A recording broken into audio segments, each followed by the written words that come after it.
Good evening, everyone, and yeah, I'm back. It's been ages since I've last streamed. I hope you're all doing fantastic, and there's been a ton of news circulating. The forums have been going absolutely insane because XP12 has arrived. There's a huge debate in regards to it being XP12, XP11.6, or XP11.8. My personal thoughts on this are pretty straightforward. To me, it feels like more of an update to X-Plane 11.55 than it does X-Plane 12. But it's a beta, so I'm not going to delve too deep into that kind of area of discussion if I can help it, because there's still plenty more to come. We don't know what the final product's going to end up finished and look like. The team at Laminar are no doubt getting a ton of reports through from all of us on the ground, and they're going to be looking at what we're saying. Whether or not they implement what we're saying is a different question altogether, but they're going to be looking at what we're saying. My initial thoughts when it first released was, wow, the cloud textures are a huge upgrade. They still need a little bit more work, but they're a huge upgrade. The sky colors, the atmospheric changes that you see within the environment, again, massive. It feels like a living, breathing world. And if we have a little look around here, I've done some modding to my X-Plane 12. So I'm running, if I hit the C button, and we'll jump on up here. There we go. So I've managed to get True Earth from Orbix to run. So as you can see, I don't have that horrendous carpet layout that a lot of people are condemning, slamming Laminar for actually releasing the sim with. But this is Bristol. As you can hear, the sound upgrade that they've done is unquestionable in my personal view. It's an absolute phenomenal upgrade that they've put in. So this is just Bristol, and it's from Pilot Plus. It does work, but it has seasons, as you can see here. But the rest of the stuff that I've had to load in, the vegetation, and I've been trying for a while now to get the vegetation to X-Plane 12 vegetation, which is, again, a massive step up. Unfortunately, it's not working at the minute, but this is just me trialing things, seeing if I can change things, seeing if it's compatible, if it works. And so far, it looks a hell of a lot better, I'm not going to lie, than the default textures that you see. I don't think it's very difficult, if I'm being truthful, to improve on such. But, you know, it does look a damn sight lot better. How does it fly? Well, we're going to take a flight out from Bristol. Probably going to head down to Jersey or Guernsey. So we're going to be able to see some of the ortho, some of the cloud texturing, feel some of this weather, because we've got some cells coming into the UK currently, and they're coming in from the south. So we're hopefully going to start to see that transition in the weather come through. Once we get down towards Guernsey, we'll decide whether or not we're going to call it at Guernsey and land in at Guernsey, or we'll continue on to Jersey, which is just a little bit further south in the channel, and we'll make a landing there. But so far, the flight physics that I've experienced in this SR22, I've never flown an SR22. I'll hold up straight away and we'll put that one right to bed. But overall, everything seems very, very close to the SR22 that TalkSim developed, and I know that that one is used in a lot of certified trainers throughout the world. And we'll go ahead, we'll get this puppy on the road. I haven't got everything bound at the minute. I'm still going through a lot of these, because not only did Laminar upgrade a lot of stuff in the flight model, the real world has it how it kind of looks with vegetation and some of the autogen. What they've gone and done is they've upgraded a lot of the key bindings for your simulation, so you've got more options now, and there's a whole manual on it. It's quite intensive. I haven't gone through it all myself, I'll be honest. So that's off. I don't even know what fuel we've got on board. Okay, so let's go and stick full fuel in. Let's get this squared away straight away. Right. You'll see things start to change now. Customize. I personally, I'm just waiting now for when center of gravity is fine. +7. Let's bring that back. There we are. Cargo's good. Payload weight's good. So something's not right here. Oh, 550 odd pound pilot. Wouldn't even get into such an aircraft, but okay. So I'm about I think I'm about 170. Sure. Somewhere region. Oh, 300 pound passenger. Don't think so. I think the tires will be calling for help. Crew oxygen's fine. TKS fluid is good. Holdover time, ground ISIM. Don't need any of that. Total flight time. Right, so that looks a little bit better. That was probably explaining why all of a sudden the aircraft was CG felt too far forward the other day. Right, apply those changes. Let's see what happens now. Right, so we should have everything good to go. Get the mixture up. Prop full forward. And go to the right tank. Doesn't look like I'm seeing fuel flow there, but okay. Not the end of the world. Crack the lever. Put it on boost. Put on both. Nav light starts, lights are on, everything else is off. Clear prop.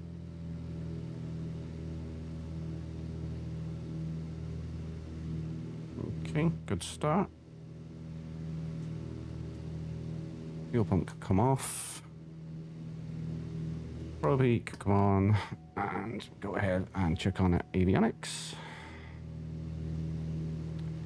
Transponder, we'll go ahead and set 2000. And we want that in standby. I'm not going to set a flight plan. We're just going to bimble on out. Have a good look. So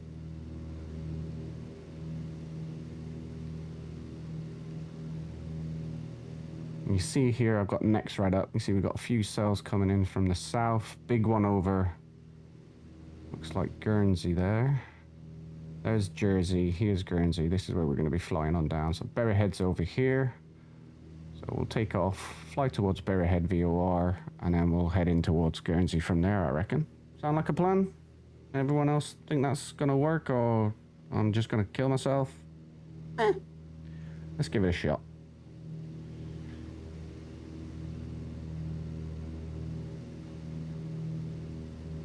Let's give it a shot. Right, let me have a swig of my Peroni.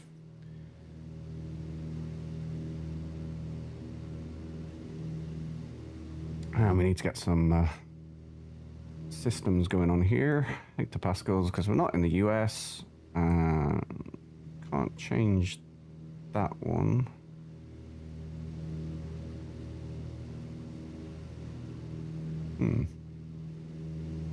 Okay, bit interesting. Maybe there is something there and I'm just not seeing it. Never mind. So it doesn't look like I can change the digital. Let's have a look what we got down here. Those are all good. T's and P's are climbing. Oh, RPM's way too high there. There we are. 1200. That could come back. Boost pump can come off. We don't need that on. BFDs are all good. And we want to go get the weather. So let me just pull it up. Now, I'm not going to use the ATC. I haven't used it ever.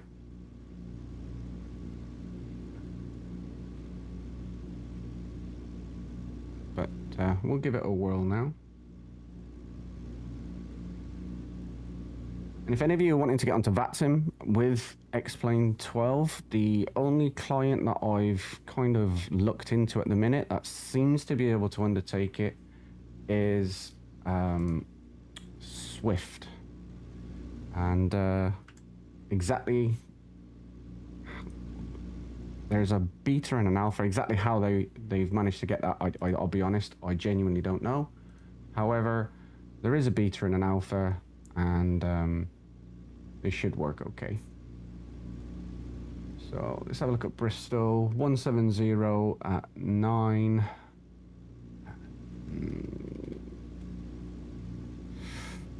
So it's going to be effectively crosswind, but we're going to have to go off.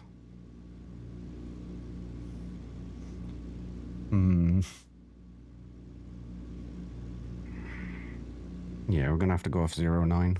Okay. Tap the brakes. Bring the power back. Off the brakes. And we'll get ourselves on our merry way. So the ground textures and physics are, yeah, they're not bad for a beta. It still looks like it's kind of floating a little bit. Some of you might be able to see that here. Certain parts. So look, I'll just park here a second. Oh, there we are. So certain aspects, every now and then you'll get it so it looks like the wheels are just floating on the runway surface. But that's an easy fix. Or should be an easy fix. Fingers crossed. Colonel Falk, thank you for the resubscription, my friend. That's much appreciated.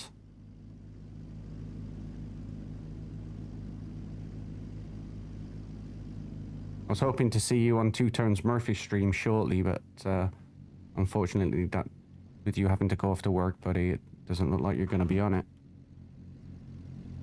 So we'll just continue our taxi on out here. Here we are. Lovely.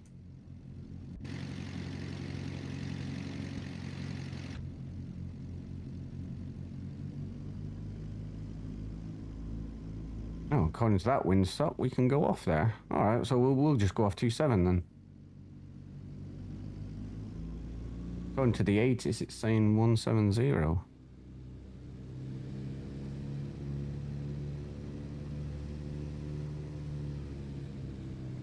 That doesn't look like 170.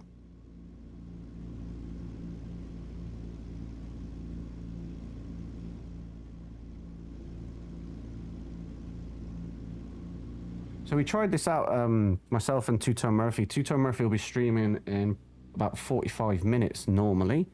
It may be a little bit later, but you no doubt will end up streaming at some point. And we tried some stuff. We were just messing around in XP12. We hooked up the multiplayer side of it, and that does need a huge amount of work because it's a huge CPU drain to run that. But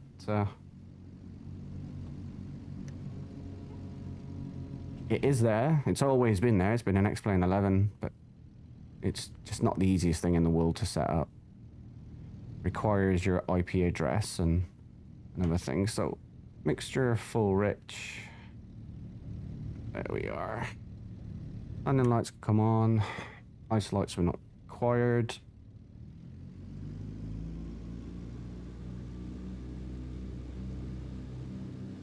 Seems a little bit. There we are. That's probably more suited. As I said, I haven't got a lot of things bound at the minute, so we'll set that. And yeah, let's go fly.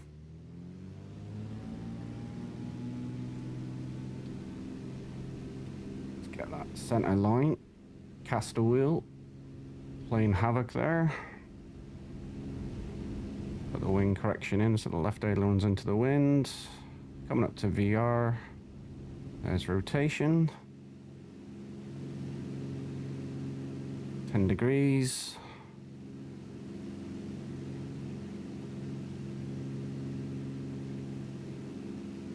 So you'll have to mind the trees, ladies and gentlemen. These are not X-Plane 12 trees. I'll hold it out right this very second and be the first to say I couldn't get X-Plane 12 trees to run with Orbex's True Earth scenery, which I kind of took the hit with. There we are. 1,000 above. Flaps can come up, yaw dampers are on. Accelerate. Trim. And the trimming function that they've got now, so they've actually got the rocker switch, which I'm assuming gives a different speed to your trims. And they've got your manual trim, which would be like in your Piper, which isn't a servo. And then you've got the servo trim as well, or just pitch up and down. So they've done some pretty cool stuff with the whole kind of trim speeds.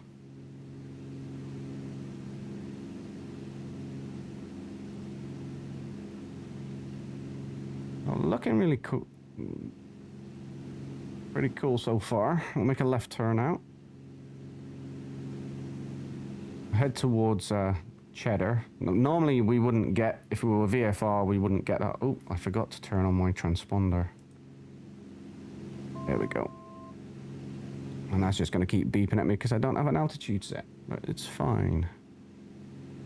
We're bimbling. So we'll head out to Cheddar Res. And we'll hold 3,500. That's 3,000. Oh, we'll just stay at 3,000. I was going to go up to 3,500, but airspeed's climbing.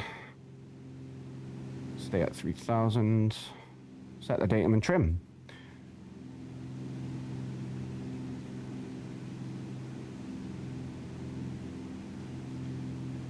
So, live weather, live time, in case any of you are wondering.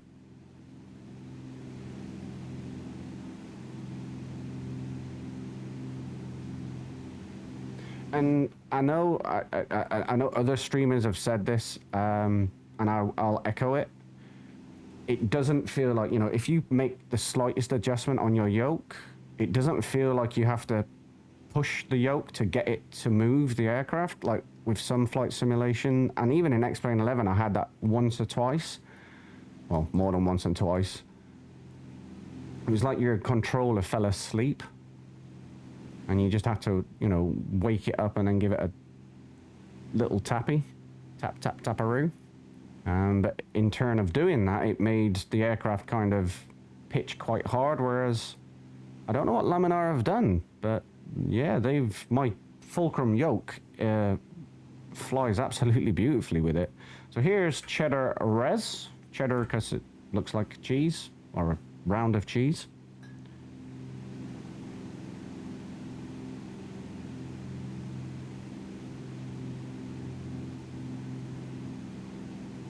And we'll just bring the power back now, 75.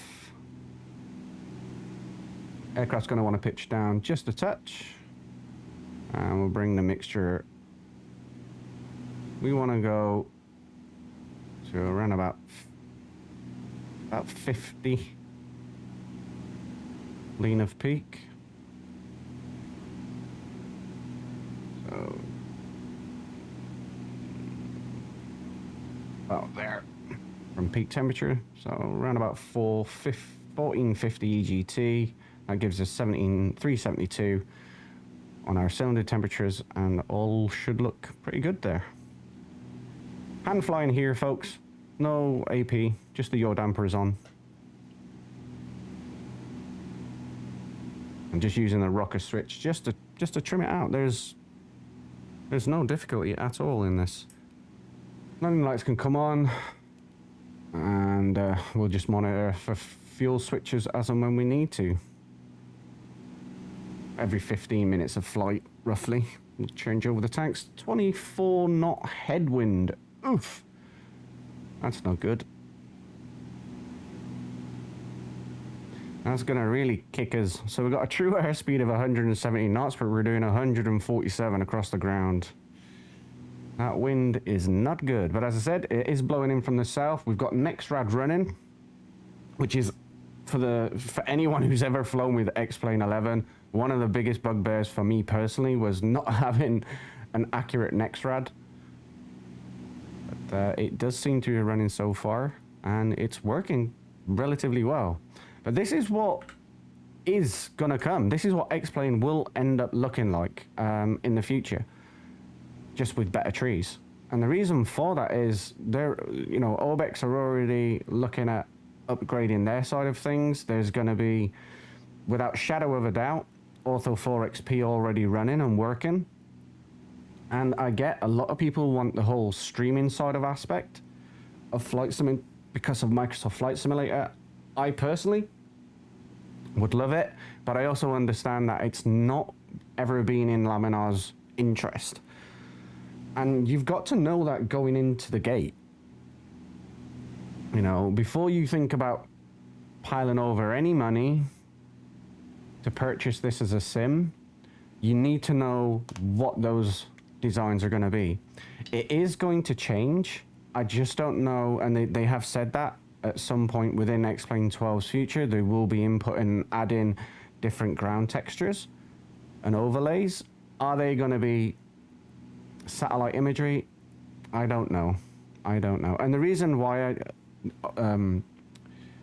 Austin doesn't really like satellite imagery is because you can have clouds in them, you can have shadows in them that shouldn't really be there, and you can see that here, even in here, look, with Orbex True Earth, you can see there's shadows in them.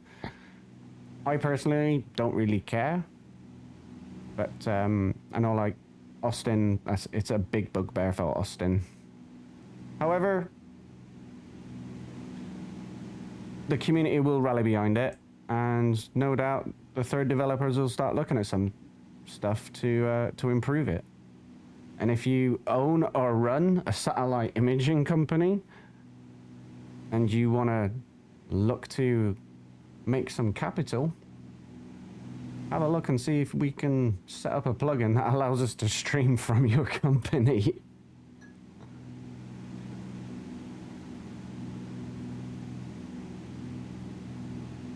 So overall, kind of, it's hard to say feel because everyone uses different controllers. Some people don't. I've got a cockpit sim that I use here with a GTN 530, panel switches, radio switches, a Bravo honeycomb, throttle quadrant, which, you know, works really well.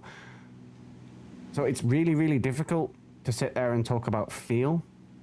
And I try not to use that term too much because it's a bloody simulator. You're not going to feel or simulate the G's, the forces, and the sensors of flight because you just can't. You'd need a 6-stuff simulator for that, and even that wouldn't make you feel G forces.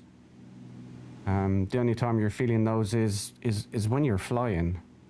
But it does fly a ton better than X-Plane 11.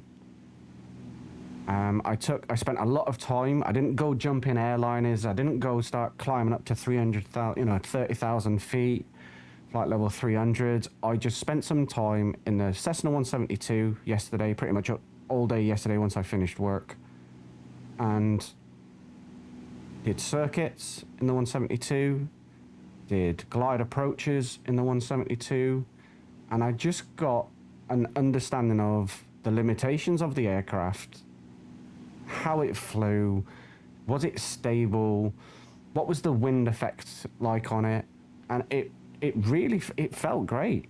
I can't knock what they've designed. It's easy to knock, but genuinely it felt great. Getting into ground effect was absolutely brilliant.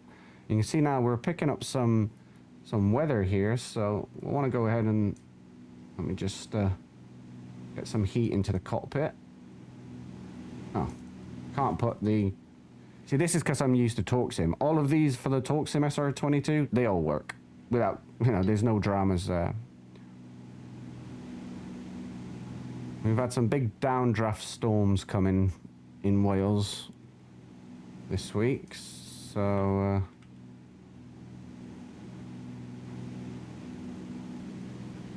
had a couple today.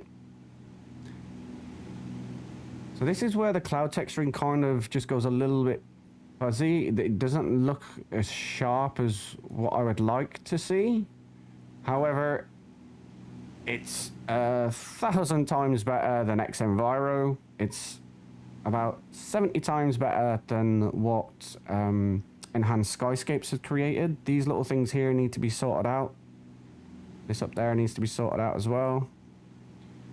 Is it perfect, the cloud texturing? No, it genuinely isn't. It's not perfect. It's close, well, ish, to what they've managed to develop. It's not perfect. I'm hoping that they spend a bit more time with it during this beta phase, and then for the original big release of XP12, they get all these little things squared away. You know, it is important. It really is.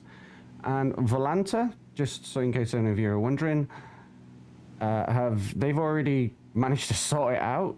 So the plugin to record your flights on Volanta is all set up. I'm not running it currently. It is installed, but I'm not running Volanta currently. And if you want to get Volanta, you know, you can get it. I believe it's developed by the Obex team. I seem to be taking a frame hit here, so let's have a look and see what my frames are. About 30.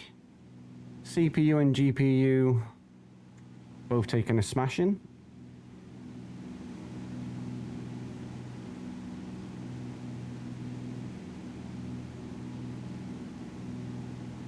So, as I said, we're heading on down to Berryhead, and then we'll decide from Berryhead, once we've had a look at the coast, whether or not we're going to proceed over water.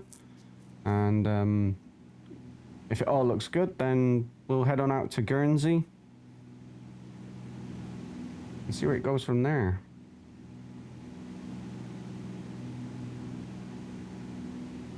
We are flight level unrestricted currently where we are. And I think it actually shows you now. Ooh, yep, there we are. So these airways here, we're well below those airspaces at 3,000 feet, but we'll just continue on sitting at this altitude. And let's try some of the autopilot and see if that's actually working. Let me just climb back to 3,000 feet there. So Turbulence does work. I've never used it myself. It does work in the multiplayer. I know Two-Turn Murphy kind of got behind me. We were both in Cessna, so it wasn't, you know, like I had a ton of turbulence available for him. And it seemed to work just fine.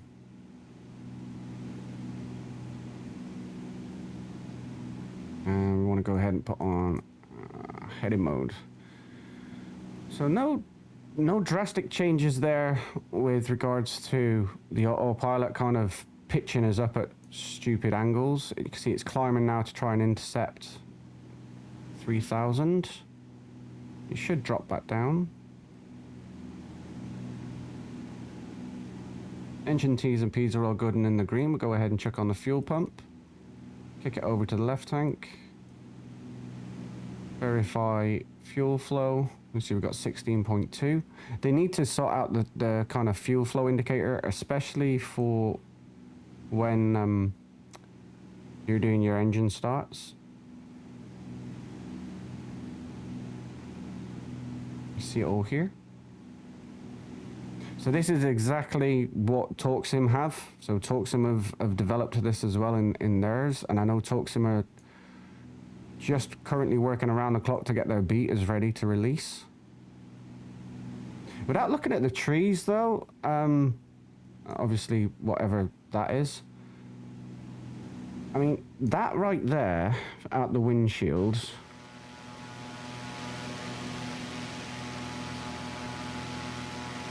that looks bloody good. So good, in fact, that's a screenshot.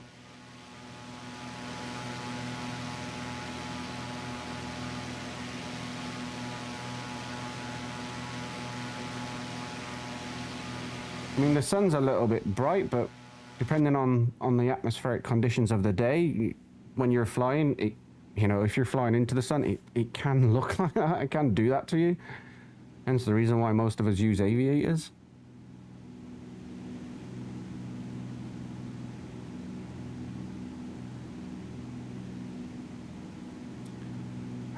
So I'm gonna have to start Volanta actually. Let's just hope it doesn't break anything here. Let's have a look. So, and Avitab, I believe their latest edition runs and does actually work on XP12. I haven't tried it myself just yet, but I am told from reliable sources that it does work, and it works really well.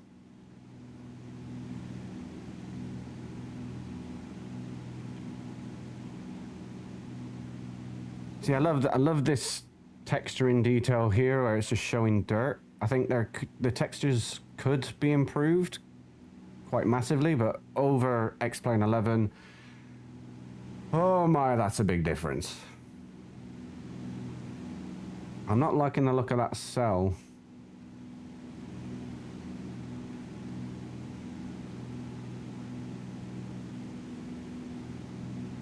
I'm really not liking the look of that cell.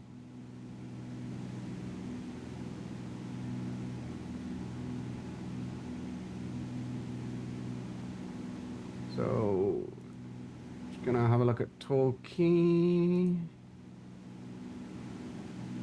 There's no.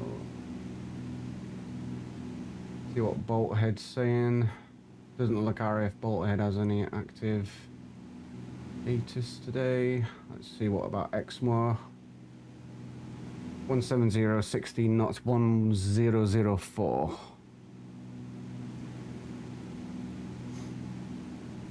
So we should pitch up now to recapture our altitude.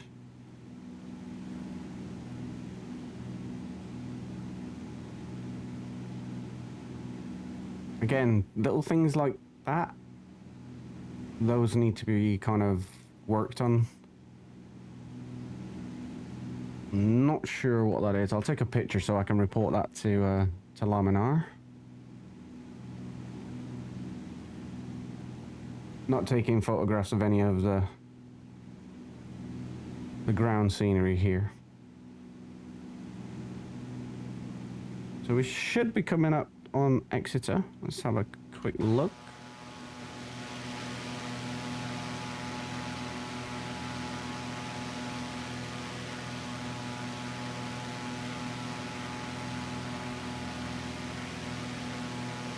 And that does look pretty cool. And we've got a pilot in there flying, and it's default aircraft.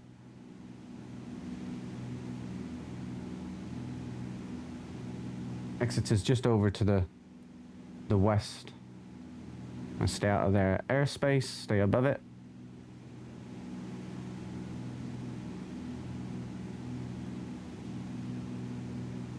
And one thing that I really like compared to kind of others is to disengage like your autopilot but leave your yaw dampener on. You don't have to go and press, disengage anything. You just go ahead and hit the trim button.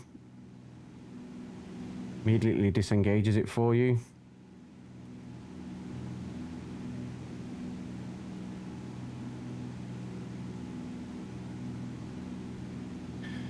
And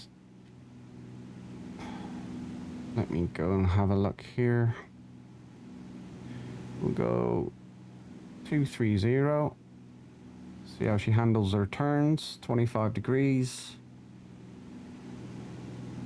Yeah, looking pretty good on those turns there. No major overbank. No overly drastic altitude loss.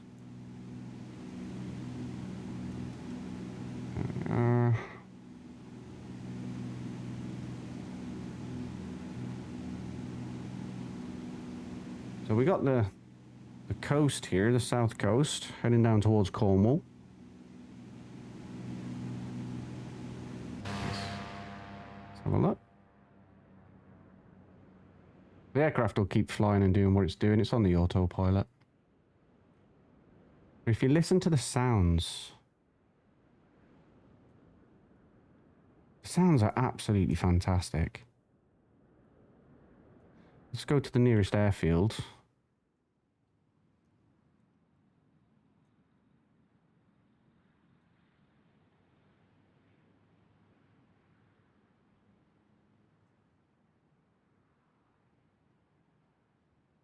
So they've made a huge milestone step there with just improving kind of the ambient sounds of the world around you. And you can't fault that.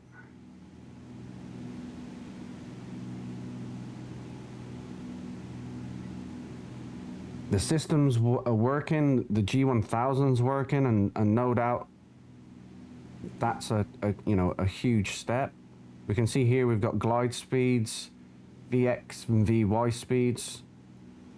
I don't know if we can change. Let's have a look and see if I can try and change them. No, so we can't change them, which that sucks. But in an aircraft this like, we probably, well, it's not a probable. We wouldn't change them. Minimums. Yep, we can set minimums. Everything else seems really good. We've got CDI. I'd need to have a look at Berryhead and see if I can pull up Berryhead VOR. So let's have a look. Let's try these things out. Let's go here. Want to go again to nearest. Looking for VOR. There's Berryhead. Should select that. Should give me a squawk, a frequency, which is 112.05. Let's go ahead and chuck that in. 112 over to 05, and we can do that. Let's activate it. 112.7, still not come up. 112.05 said it was. What's going on here? Ah, there we are.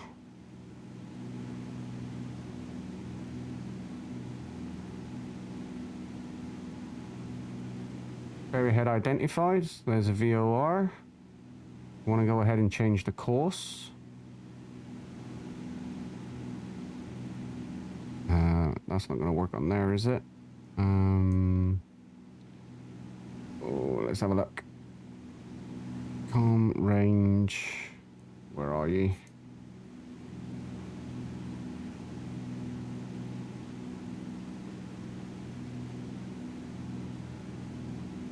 It doesn't seem to want to work. That doesn't seem to want to work either. That's just, yeah, barometer. Okay.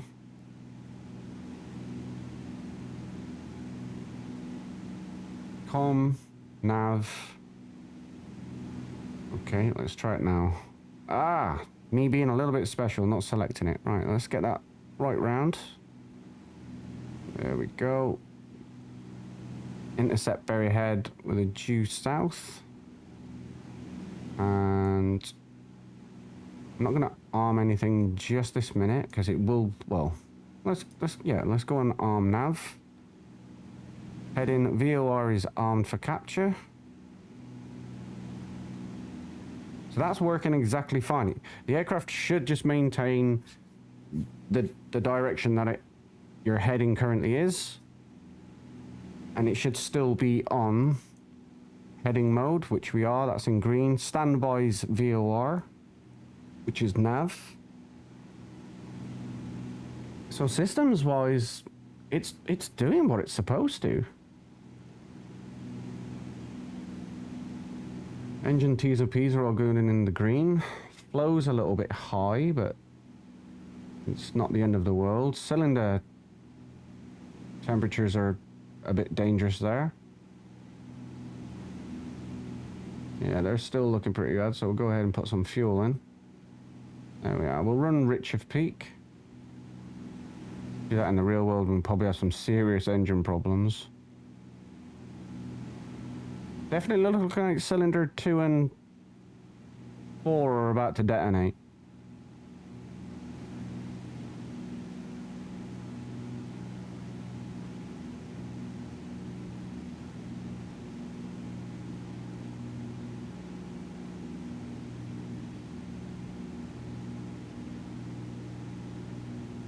we've got 20.5 gallons of fuel. We've used 7.7 gallons.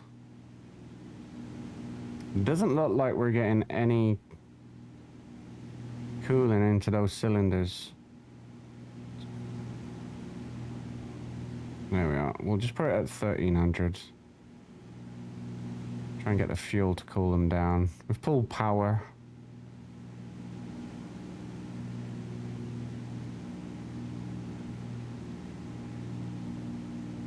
That's about as much power as I want to pull just for now.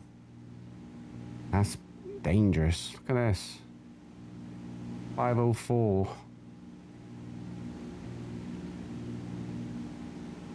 That's not good. So we've looks like we've turned on to the VOR, slightly off track here. But at the same time we've got a 27 knot crosswind. Or quartering crosswind. Let's see how it manages to track, see how it does. Let's go into the flight model. We see we've got Berryhead straight off the nose. And EGGJ. Enter, enter. Let's see if this works as well. We want to go GUR.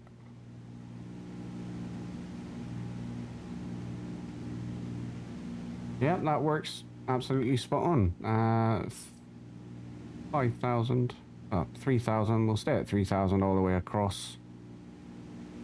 Try and chuck that in. See what it does. So 3,000 at Guernsey. Does this work? Oh no, that's for radios, isn't it? Yeah, that's radios. COM1, COM2. So rather than scrolling here, I can just come over here and press that, and it'll do COM2 or COM1. Yeah, blue.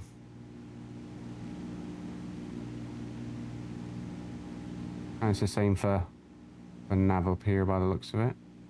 We go nav, and let's just say 11745, which is Brecon VOR. Yeah, well, you know, that's a pretty cool feature in a default aircraft, fair play. But we want to go and input our altimeter, so we'll just go and scroll that up. 3,000 feet. Hit enter. There's enter. Go over to here, hit back. And GPS. There's GPS. Heading. Nav.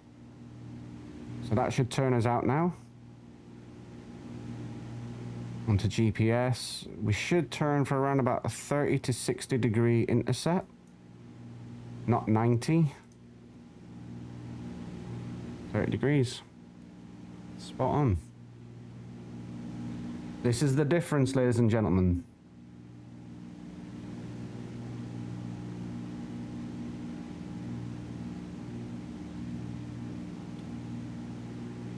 I just need to get that.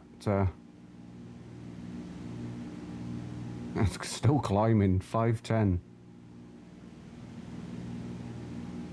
Yeah, we'd be going in. Landing immediately. There's Berryhead. Let's see.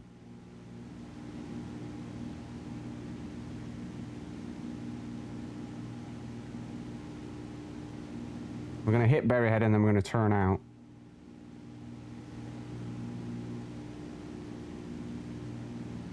Let's have a look outside. Headphone users, turn your volumes down in 3, 2, 1. We are going outside now.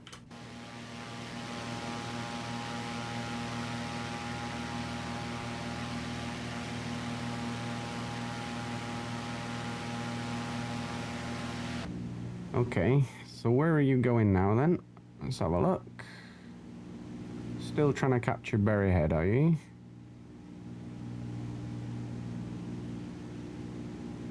Right, okay. So that shouldn't have happened, but let's see what she does now.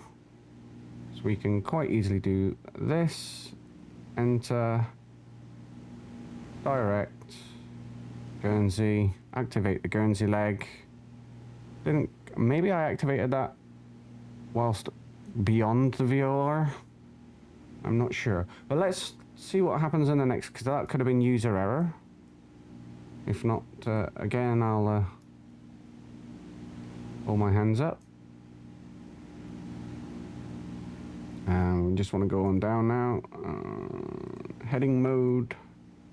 Keep that in sync. We're still navigating through GPS. Just slightly off track, but not much, and probably well within the tolerances that are required. Flyby.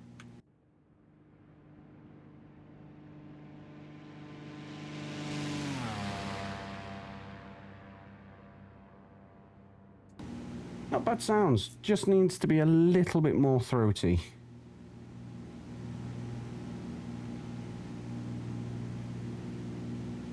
So let's jump into FMS. Let's go into the map system here. Let's have a look. Well, that works. Yeah, that moves. We see we've got Guernsey is probably the worst for weather, and then looking at that here, or Jersey, that doesn't look too bad, truth be told. So let's zoom in. Oh, did I just zoom out then? Yep, zoom in. Hit that. Come across. Go down. And we can see nothing really reported at Jersey at this present moment. Jersey looks quite clear. Guernsey looks a little bit rough. I wonder if we can tune into the ATIS at Jersey and just find out what's going on there. So easy way to do that. Over this again, you can see we've got Jersey already filed because that's in our flight plan. Want to go nearest. Oh, not pressing the wrong one there. Get rid of that. Airports. Hit this. Hopefully we will see Echo Golf Juliet Bravo. No, not yet. Well, we'll keep an eye on that one. Hopefully once we head out a little bit further, that should come up. And we should be able to see it.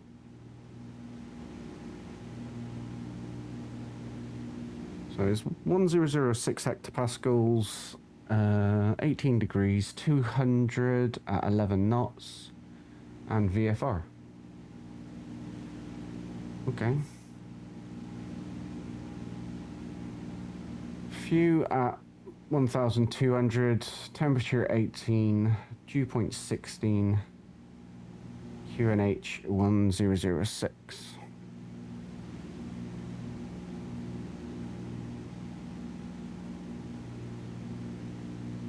Go ahead and hit standard.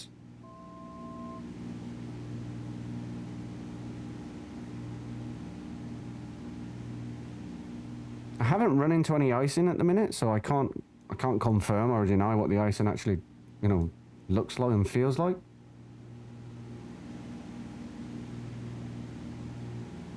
But overall, yeah, I'm not gonna berate this. I'm really not. Was I a little bit disappointed about the ground textures?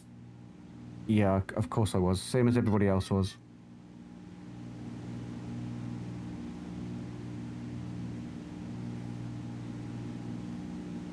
And my statement still stands. You know, if you're new to flight simming and you're just looking to kind of get a feel for it, MSFS is probably the way that you want to run.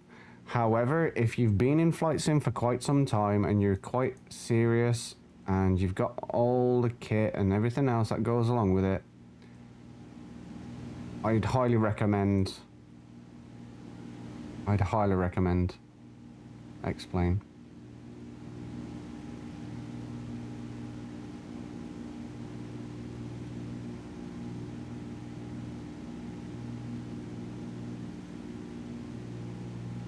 it takes some work, but if you're wanting to go be, you know, if you're wanting to study aviation, if you wanted to get a PPL, or if you're wanting to go ahead and take a career up and get your, you know, go for like your ATPLs and stuff, this simulator really helps. And I can attest to that and say that from experience. This simulator really helps. It doesn't take away, you're not going to be a pilot in, you know, a week or anything like that. It doesn't take away the need to learn and apply yourself on a course, but the simulator really helps for the days like today when you might not be able to go and fly.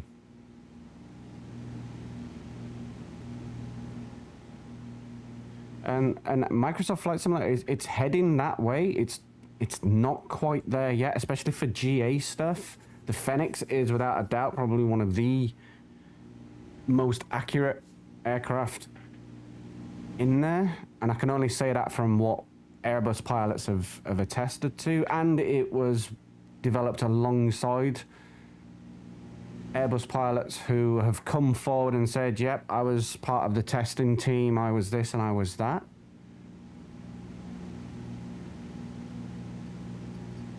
And it's not one of the, what I call Coronado proclaimed statements, where every single aircraft is tested by a, you know, a real world pilot. And we all want to meet this real world pilot, because I've never met anyone who's ever come forward on a stream or anything like that and have said, hey, I'm the Coronado test pilot.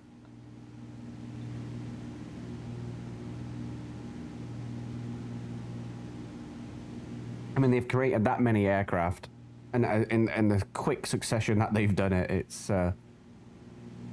I'd be interested to see. 2 and 4 are still high.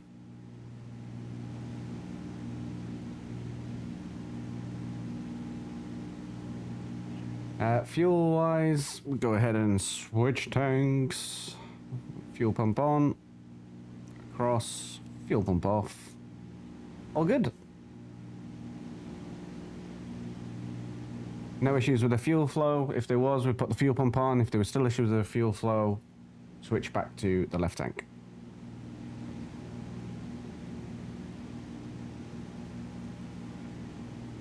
Oh, so far so good.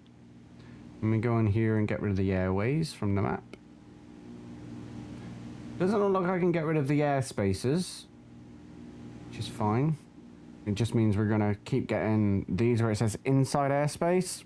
We're not, we're actually below the airspace, but maybe this doesn't depict vertical deflection from airspaces, I don't know. We're not at 3,000, we're not, no. Is that rain?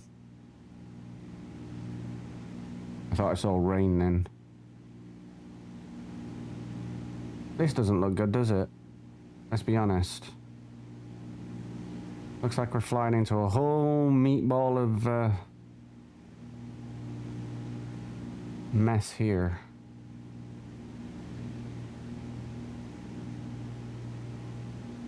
We don't have a huge way to go either. See, this is us. Let's go about 30 nautical miles, but you can see we've got this weather cell right in front of us. So this will be good to test kind of the whole time and space trippy speech that Austin did at Expo. Yep, here comes the rain. So that's pretty cool. We know that we've got southerly winds from the south. We know what they mean in the UK. You can see the storms kicking off over there, which kind of images what we're getting here. We have had a lot of thunder and lightning storms very recently, so his whole time and space, yeah, crack on. I mean, that does, yeah, you wouldn't want to be flying into that. I mean, that looks like CBs turning into thunder clouds, so I'm just wanting to stay under this kind of blanket here.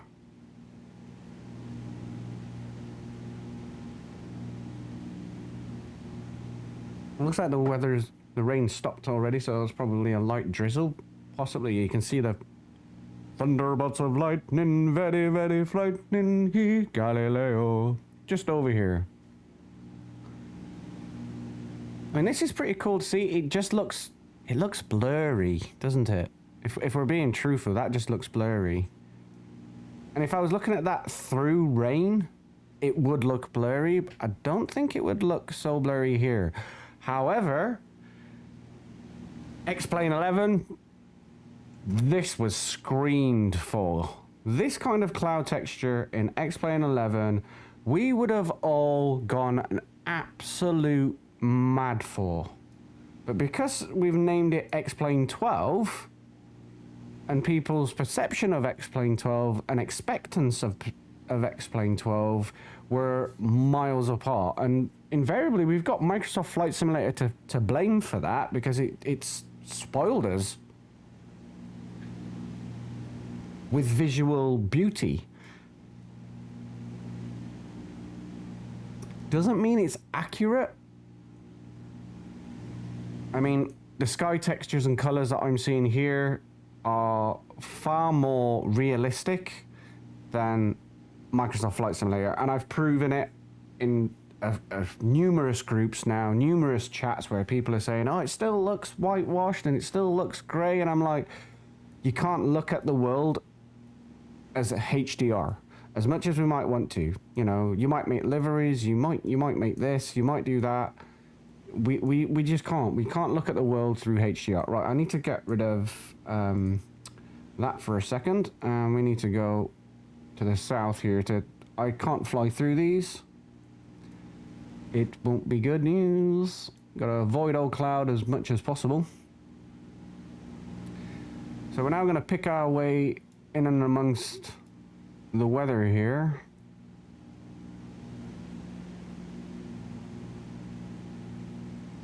Yeah, that's certain. I want to fly into it, but common sense says don't. Just to see what we would do. I mean, it kind of looks like a cliff here, and it's clearly, yeah, it needs a bit of work. But that's your anvil type of storm cloud, which don't fly over it and don't fly under it.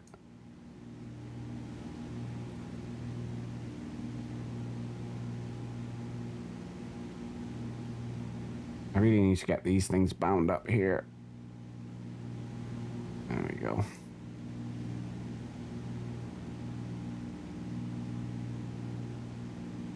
And the reason you don't fly kind of under them, under them? That alcohol's kicking in quicker than I thought. Under them is the microbursts and the downdrafts. And I wouldn't want to try that in this simulator, because knowing Austin, he's probably put them in.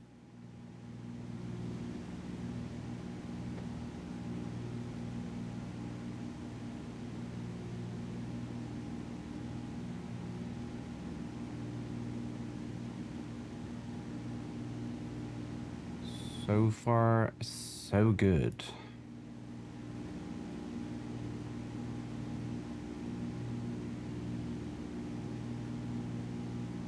So we're coming up on Guernsey. Let's have a look at how far away we are. DME. You see there, DME is set to a nav mode. Cool. PFD, DME. That's not going to give us what we want. Berry heads. That shouldn't be showing Berry head. That should be showing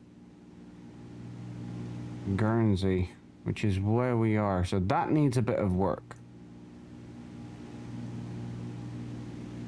Oh, sorry. GPS. There we are. Being special there. Doesn't need any work. Stu just needs to look at what it's actually saying. So that's the DME back to Berryhead. Guernsey we've got here. And we wanted to try and tune in. Let's just have a listen to see what the ATIS says. Nearest, EGBG, there we are. See tower, approach. Let's have a look. Enter. There's Alderney. Doesn't look like it has any form of AWOS or ATIS. Okay.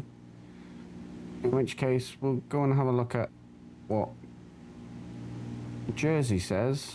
AWOS 134680. So we'll go up here, COM 134680. There we are. Let's switch. I don't think we're in region 4 for that, but we'll give it a whirl. I don't think we've got the right, I think we're beyond distance for it, but we'll see.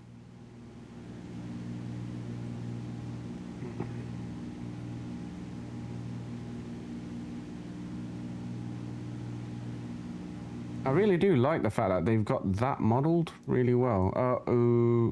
Are we about to... Yeah, okay, let's go left.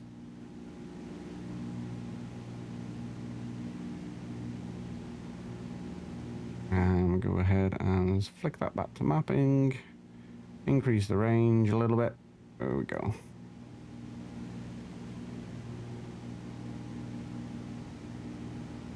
So there's Jersey, there's Guernsey. Got Stark Island, should be just over here somewhere to the east. Oh, here comes Owain.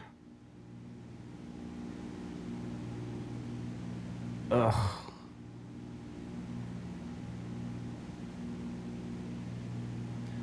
Those are some serious... You see, Nextrad's showing these as a green cell. I'd probably more inclined to say that those are more amber / red. Yeah, they're showing up a lot worse than what the Nextrad's kind of... Well, saying that,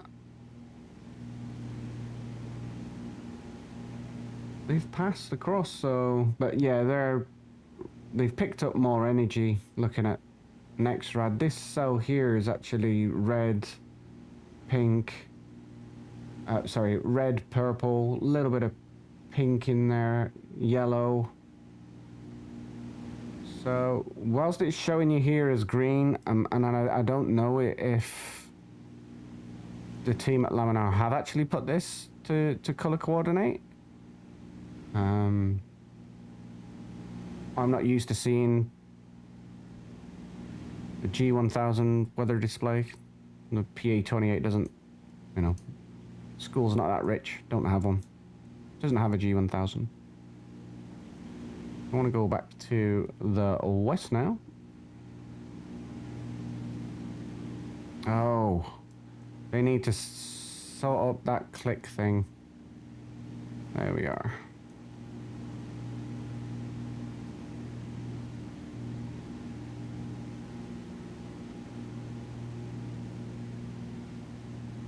I mean, that is pure death in the sky. Let's have a look.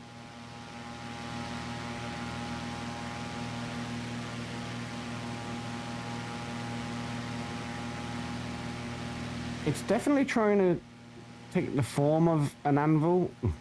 Jesus. You can see it here. Yeah, we wouldn't be flying anywhere near this.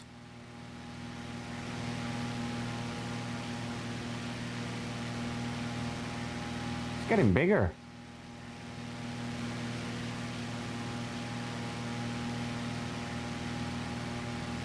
That's pretty cool. A little bit stuttery, but that's pretty cool.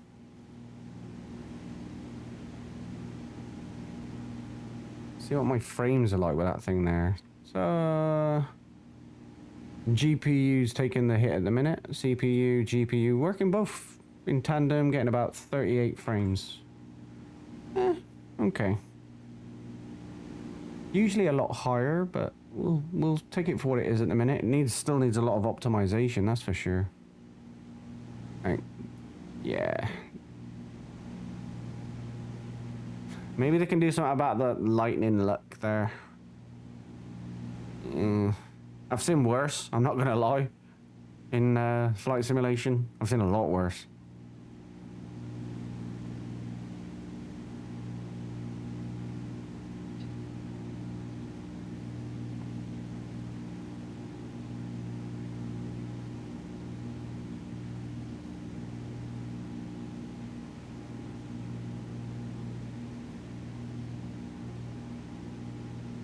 Go ahead and switch the tanks back over to the left.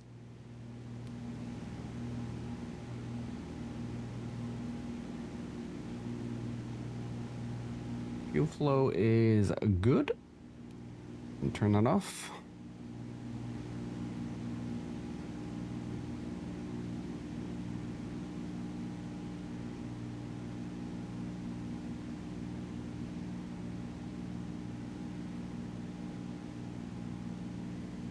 I mean, that storm cell is currently heading up towards London. Looking at live radar, yeah, you'd be looking to divert rather than fly through that. No doubt the controllers are sitting there going, oh, for crying out loud, what is coming?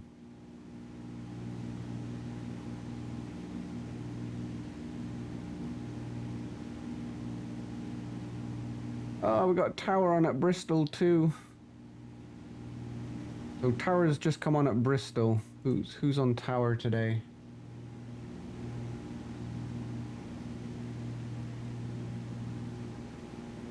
Mr. Kitteridge is on at tower.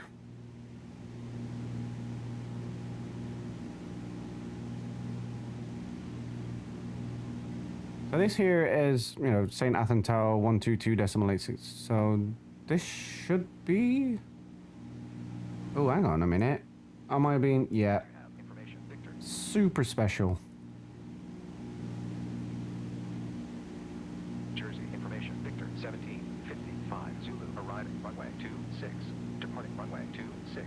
Weather, wind shear alert, wind 210 degrees at 16 knots, variable 1702240, gust 28, visibility 4 miles, rain, sky conditions, view at 1,400. Scattered at 2,200. Broken at 3,400. Temperature 17. 2.14. QNH 1008. Advise on initial contact. You have information, Victor. Okay, so we've got information, Victor, and in this type of aircraft, we'll probably be in an absolute mess. So I don't think we're gonna head on down to Jersey. I think it's gonna have to be Guernsey.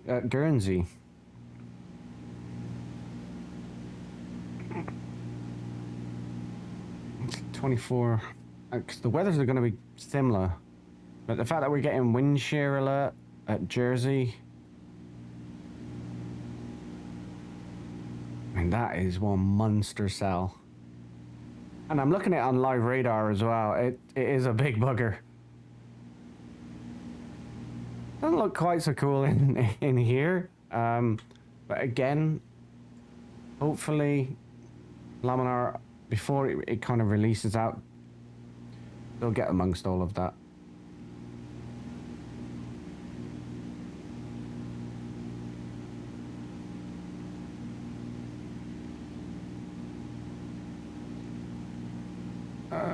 So we're gonna need to start preparing to land. I mean, I don't know what's going on here. Texture-wise and viz, I mean, you can see lots of grain there. Oh, hang on. Okay. Need to get out of this weather.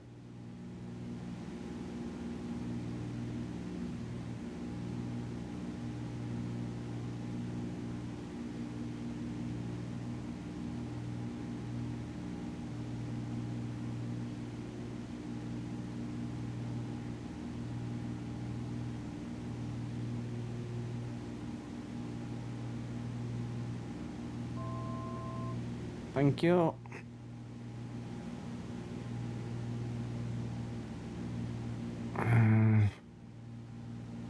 I want to head on down to about 2,000 feet.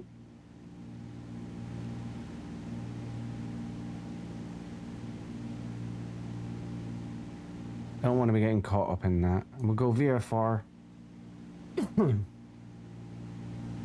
Hopefully make a decent landing into Guernsey. Now that I've sorted out the £500 fat pilot. Oh, what's that? What was that then?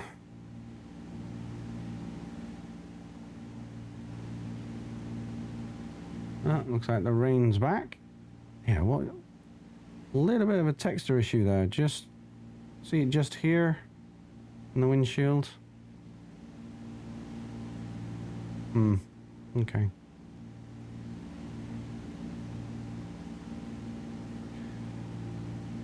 Yeah, I don't think, looking at this, I don't think we're gonna get over to Jersey. Looking at this, I mean, if that is what I think it is, I mean, this is out towards like Stark. That's just bad news all around. Let's have a look.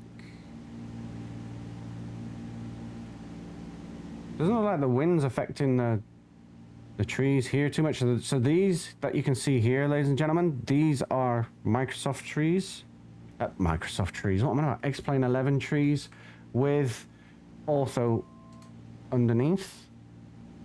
There's Jersey. Guernsey.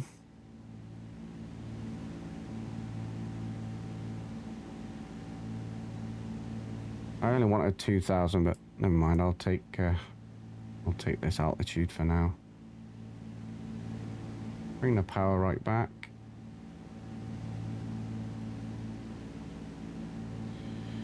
Go ahead, check on fuel pump. Landing light can come on as well.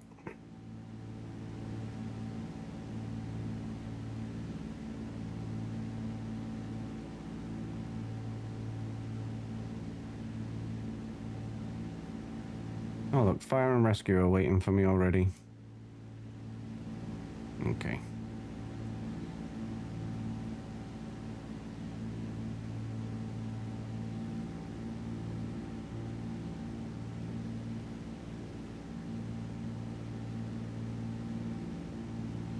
And I want to go ahead and turn off flight director. Get rid of that.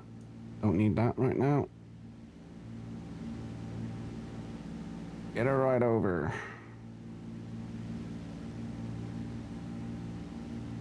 There we go. A little bit better.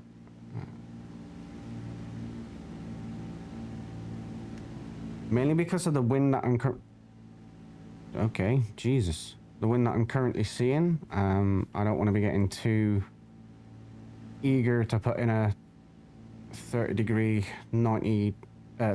bank with a 90 degree intercept there. This landing is going to be interesting enough as it is.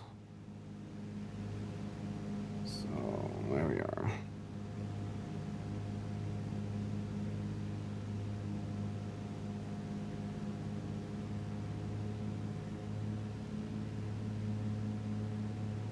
And set the... Yeah, the wind's gonna push me back across, so there we are. We want to work against the wind. We want the wind to help us, not fight it. Landing lights are on. Fuel pump is on. Mixture is full rich. Toes are clear of brakes. Landing permission, we'll say we've received it. And we're gonna go on in. There's 85, that's what we want, 85 for approach. Those trees need to buy one, get one free.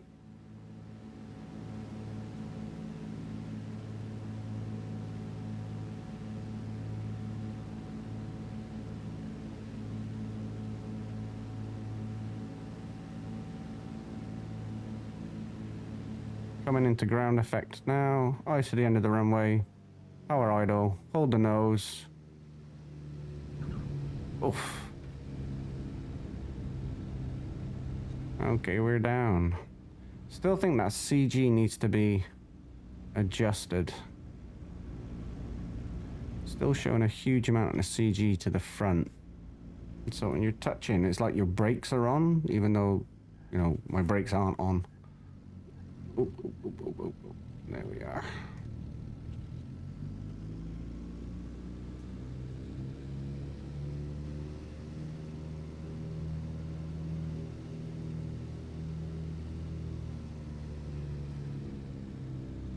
So, fuel pump we can go ahead and turn off.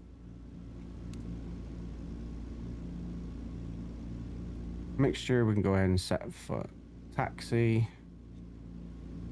Transponder, go ahead and put to standby.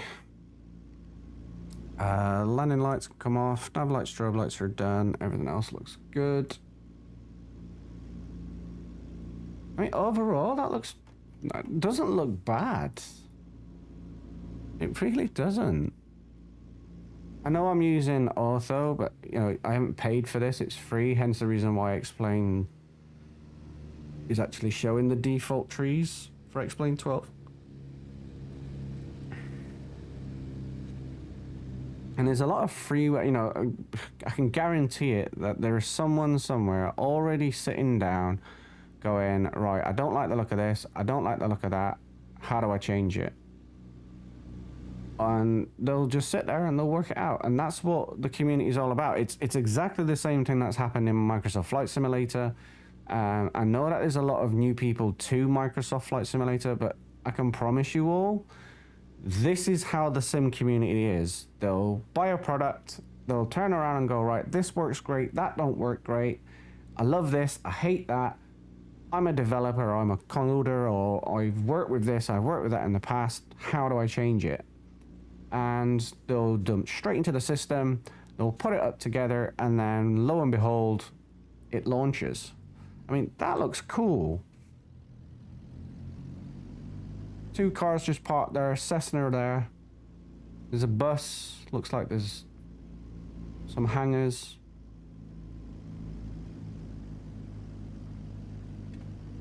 It's airport life, and you do get airport life. There's the fire station.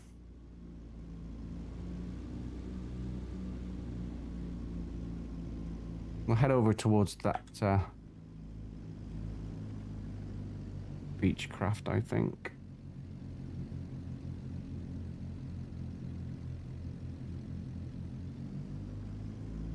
But this, you know, this doesn't look like X-Plane 11. If anyone sits there and says this looks like X-Plane 11 just with a few shaders, it really doesn't. They have put a lot of effort in, and you can't piss on them for that. Do I think it's X-Plane 12? As I said, that's a difficult one. Me personally, no, I don't. But I can tell you that those textures and the lighting model that we've got here, this is light years ahead of X-Plane 11. And I'm no doubt that the sim will have these moments where we sit back and go, do you know what? That's actually pretty cool. You see the trees are moving with the wind there?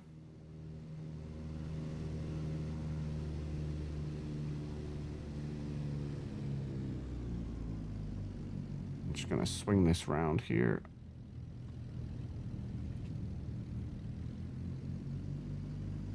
Parking brake applied. Landing lights are off. Taxi lights, nav lights and strobe lights can come off. We'll just run that 1200 for a few minutes. Yeah, clearly that engine. Let's have a look at this, because yeah, there's something seriously wrong here. Cylinder temperature 604 on 2, 566 on 4, and yet 5 and 6 are 5 and 82. Well, drop that right back. Go ahead and turn that off. Yep, that's already off. That's good. And go ahead and switch. There's systems killed, PO's off. Keys are off, or mags are off, and master and battery are off. All good. Turn those two off as well. So let's have a jump outside and we can have a little browse.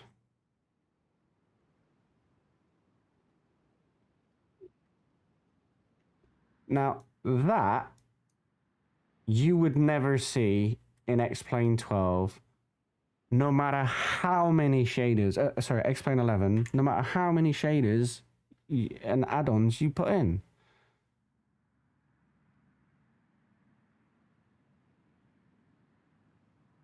So it's at moments like that when, you know, when you see this, you're like, oh, wow. That is pretty cool. And this is a beta.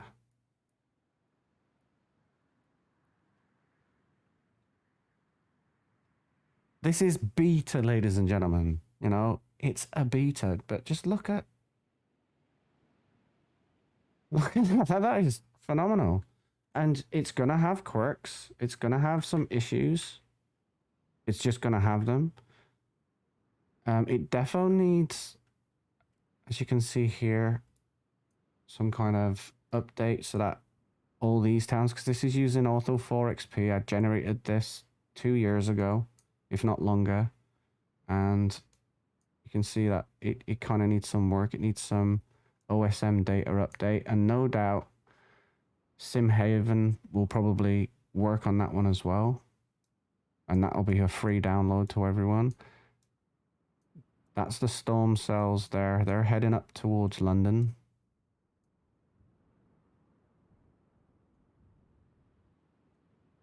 Welcome to Guernsey. But that as an airport, just from this distance, looking at that as an airport, as a default airport,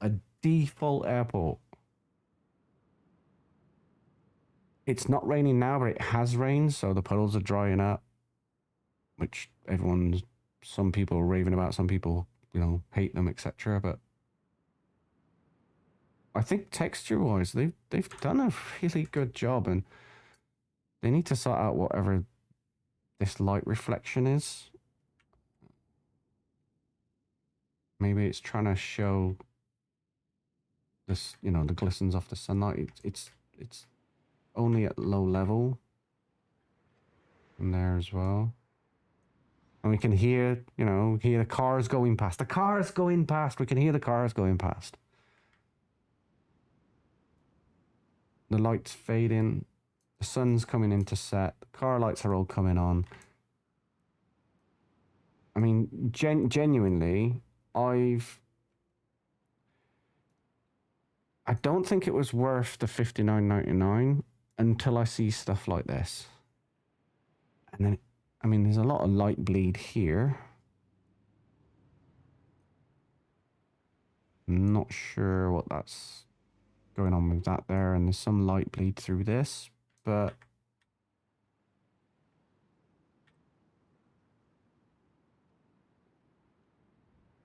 that's not bad, is it? And all right, the scenery needs a little bit of work for the, you know, the ground texture in. If I just left that like that, that ain't bad. That is not that bad. I've seen worse. I've seen a lot worse. And hopefully it's only going to get better. It's only going to get better. Unless they break something, in which case it will get worse. But the textures, I mean, for a default airport, the trees, those are not, are those 3D or 2D? So they've still got some 2D stuff in here. That's a little bit of a letdown, but never mind. Let's have a look at Mr. Trucky Detail here. Now that is a huge amount of detail.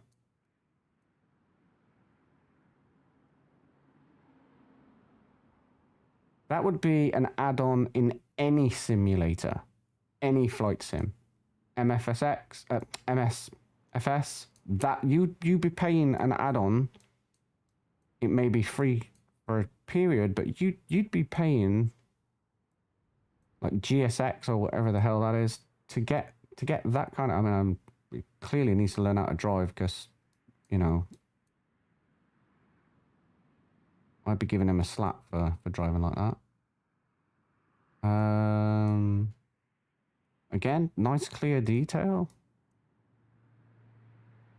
And if anyone's ever, you know, used X-Plane 11, any seasons flight simulators, flight simmers, you'll be able to confirm. I mean, what we used to get really was bad. Really was bad. I'm really interested in the future here for this. It's never going to be a bad thing.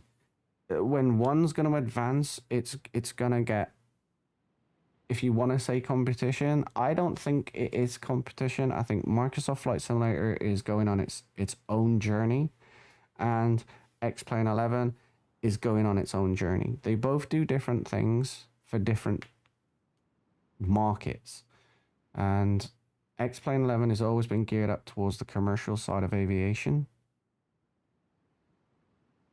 since it was created, and Austin created it purely because he wanted to be able to practice IFR flying, and he developed X-Plane, and it's taken off. I can't fault it. I really can't. But anyway, ladies and gents, let's have a look and see if there is anybody sitting out there streaming and we can hop on in. Let's have a browse, huh? See if we can raid somebody. I'll need to open up this.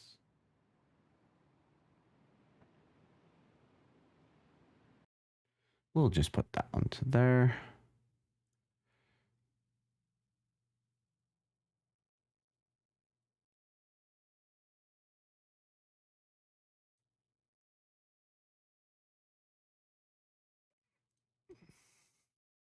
Let's have a look. Ooh.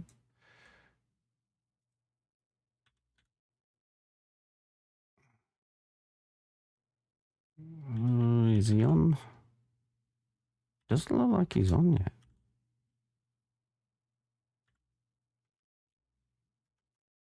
No, Tutor Murphy isn't on yet.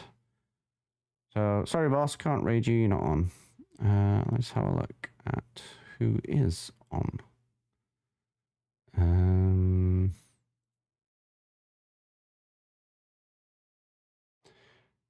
So anyway, I'd like to thank everyone who's just, you know, jumped on in, had a look, and tagged along for the ride here.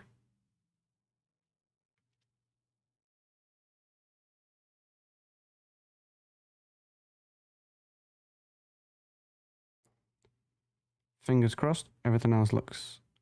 It doesn't look like there's anyone really... Anyone I trust is a big word to say on Twitch, but anyone I trust to kind of raid right now, they're probably all coming on in the next hour and a half. However, until then, I'll keep working on some stuff in the background. We'll keep doing some streams as and when I can, and fingers crossed, we'll see this turn into a really in-depth simulator that hopefully has a very successful future. And I'm no doubt it will, because the community within X-Plane will push to do it. And like I said, I've been using X-Plane since X-Plane 9, and I've always returned, every time there's been a new one released, I've always picked it up. However, you know, now I get to fly it in a sim cockpit, which I need to get squared away. But until then, look after yourselves. I'll speak to you on the